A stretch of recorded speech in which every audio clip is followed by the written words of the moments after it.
ইদা রাআইতুমুল হিলালা ফাসুমু। ও আমার উম্মতের দল শুনে নাও, রমাদানের রোজা তোমরা কেমন করে রাখবা জানো? তোমরা চাঁদ দেখে রমাদানের রোজা শুরু করবা। ফাইদা রাআইতুমুহু ফাফতিরু। আর রমাদানের রোজা দেখি তোমরা রোজাকে ছাড়বা, অর্থাৎ রোজা ভাঙবা। এবার প্রশ্ন আসতে পারে, যদি আকাশের চাঁদ দেখা না যায়, ফাইন গুম্মা আলাইকুম, রাহমাতুল লিল আলামিন বললেন যদি চাঁদ দেখতে না পাওয়া যায় তবে ফাকমিলু সালাসিনা, তোমরা 30টা রোজা পরিপূর্ণ রাখবা।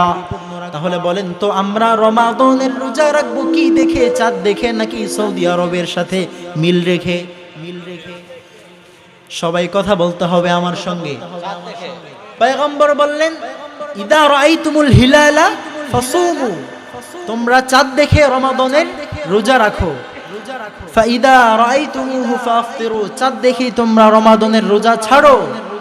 ফাইন গুম্মা আলাইকুম ফাকমিলু সালাসিনা, যদি চাঁদ দেখা না যায় কোনো কারণে তবে তোমরা 30টা রোজা কি করো? পরিপূর্ণ করো। তাহলে এখান থেকে বোঝা গেল রমাদানের রোজা রাখবো চাঁদ দেখে, রোজা ভাঙবো চাঁদ দেখে। এবার আপনাদের কাছে আমার একটা প্রশ্ন, আজকে শাবান মাসের কত তারিখ বলতে পারবেন? কত? 19 তারিখ। রমাদান আসতে আর বাকি কত দিন? 10 থেকে 11 দিন বাকি।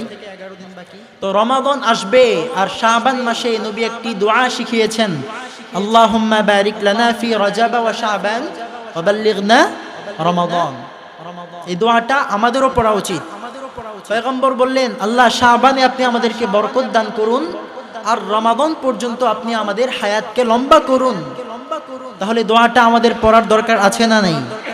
তাহলে পড়েন আল্লাহুম্মা বারিক লানা ফি রজব ওয়া শাবান ওয়া বাল্লিগনা রমাদান।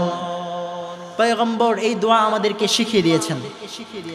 এবার বান্দা শুধু গণনা করবে রমাদান আসতে আর কতদিন বাকি।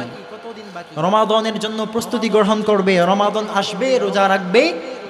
আর রমাদানের অনেক ফজিলত বর্ণনা করা হয়েছে। আমি হাদিসের কিতাব নিয়ে বসেছি ইনশাআল্লাহ। নস থেকে আজকে আলোচনা করে রমাদানের ফজিলতগুলো সুস্পষ্ট করে দেওয়ার চেষ্টা করব। তার আগে আরেকটি বিষয় আমি খোলাসা করে নিতে চাই, সেটি হচ্ছে রমাদানে ইশারের নামাজ যখন আমরা আদায় করি, ইশারের পর আমরা কি আদায় করি? 2 রাকাত সুন্নত। 2 রাকাত সুন্নতের পর তারাবিহের নামাজ আমরা আদায় করে থাকি, ঠিক কিনা বলেন? আমার সঙ্গে কথা বলতে হবে। আপনারা যদি আমার সঙ্গে একটু তাল দেন তাহলে আমারও কথা বলতে কি লাগবে? ভালো লাগবে কথা বলতে, আপনারাও বুঝবেন আলোচনাগুলো। আর শুরুতেই বলে নেওয়া উচিত যে কথাগুলো খুব মন দিয়ে শুনতে হবে, মনোযোগ সহকারে শুনতে হবে। কারণ যদি আপনার একটু মনোযোগ ছুটে যায় তাহলে সামনের আলোচনা বুঝাতে আমার কষ্ট হবে আপনাদেরকে, আপনিও আলোচনা বুঝতে পারবেন না। যতক্ষণ আমি এই স্টেজে আছি আপনাকে মনে করতে হবে আমি আপনার শিক্ষক, আমাকে মুআল্লিম মনে করতে হবে, আর আমি আপনাদেরকে ছাত্র মনে করব। তাহলে আমারও বুঝাতে সহজ হবে, আপনারাও আমার থেকে আলোচনাগুলো বুঝতে কি হবে? সহজ হবে, সুবিধা হবে। রব্বুল আলামিন আমি যে কথাগুলো বলতে চাই রব আমাকে সহজে বলবার এবং আপনাদেরকে সহজে বুঝবার জন্য কবুল করুন। সকলেই পড়ি আমিন।